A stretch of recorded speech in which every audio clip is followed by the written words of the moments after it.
లడఖ్లోని మంచు ఎడారిలో ఇస్రో సృష్టించిన ఈ సరికొత్త ప్రపంచం భారతీయులందరూ గర్వించదగ్గ విషయం.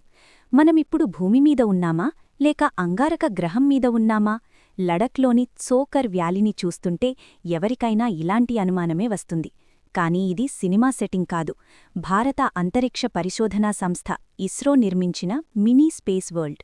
దీని పేరు హోప్ స్టేషన్.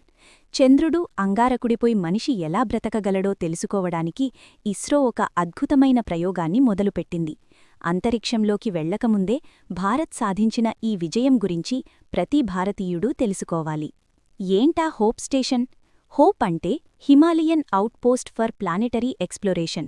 సముద్ర మట్టానికి సుమారు 14,000 అడుగుల ఎత్తులో గడ్డకట్టే చలిలో ఈ స్టేషన్ను ఇస్రో ఏర్పాటు చేసింది. నిర్మాణం: ఇందులో 2 ప్రధాన మాడ్యూల్సుంటాయి. ఒకటి శాస్త్రవేత్తలు ఉండటానికి 8 మీటర్ల డయామీటర్, మరొకటి ఆక్సిజన్, విద్యుత్ వంటి సపోర్ట్ సిస్టమ్స్ కోసం 5 మీటర్ల డయామీటర్. ప్రత్యేకత: ఇక్కడ ఆక్సిజన్ చాలా తక్కువ, అతినీలలోహిత కిరణాల ప్రభావం ఎక్కువ. అంటే అచ్చం చంద్రుడు, అంగారకుడిపై ఉండే వాతావరణమే ఇక్కడ ఉంటుంది. 10 రోజుల ఐసోలేషన్ మిషన్. చూస్తున్న విజువల్లో రాహుల్ మొగల్లపల్లి, యమన్ అకోట్ అనే 2 యువ శాస్త్రవేత్తలు మిషన్ ముగించి బయటకు వస్తున్న దృశ్యం. హోస్ట్: ఆగస్టు 1, 2025న ఒక చారిత్రాత్మక ప్రయోగం మొదలైంది. రాహుల్ మొగల్లపల్లి, యమన్ అకోట్ అనే 2 యువ శాస్త్రవేత్తలు ఈ స్టేషన్లో 10 రోజులపాటు పూర్తి ఒంటరిగా గడిపారు. బయటి ప్రపంచంతో సంబంధం లేకుండా అంతరిక్షంలో వ్యోమగాములు ఎలా ఉంటారో అలాగే గడిపారు. వారి ఆరోగ్యం, మానసిక పరిస్థితి, ఒత్తిడిని ఎలా తట్టుకుంటున్నారు అనే విషయాలపై ఇస్రో కీలక సమాచారాన్ని సేకరించింది.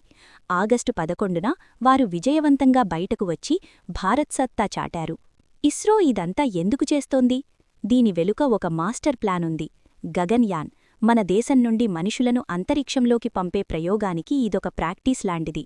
మూన్ మిషన్ 2040 నాటికి చంద్రుడిపై అడుగుపెట్టాలనే లక్ష్యంలో భాగంగా మనిషి అక్కడ ఎలా సర్వైవ్ అవ్వగలడో ఇక్కడే టెస్ట్ చేస్తున్నారు. ప్రపంచ దేశాల సరసంలో అమెరికా, నాసా, రష్యా వంటి కొన్ని దేశాల దగ్గర మాత్రమే ఇలాంటి ఎనలాగ్ స్టేషన్లు ఉన్నాయి. ఇప్పుడు భారత్ కూడా ఆ ఎలైట్ క్లబ్లో చేరిపోయింది. భారతీయుల గర్వకారణం. ఒకప్పుడు ఎడ్లబండిమీద రాకెట్ భాగాలను తీసుకెళ్లే స్థాయి నుండి ఈరోజు భూమిమీదే అంగారకుణ్ణి సృష్టించే స్థాయికి మనం ఎదిగాం. ఇది మన శాస్త్రవేత్తల కృషి, మన దేశ సాంకేతికతకు నిదర్శనం. లడఖ్ నేల నుండి రేపు నింగిలో భారత జెండా రెపరెపలాడటం ఖాయం. గర్వంగా చెప్పండి, జై భారత్, జై హింద్. ఇస్రో సాధించిన ఈ విజయంపై మీ అభిప్రాయమేమిటి? భవిష్యత్తులో భారత వ్యోమగామి చంద్రుడిపై నడవడం చూస్తామా? కామెంట్ చేయండి.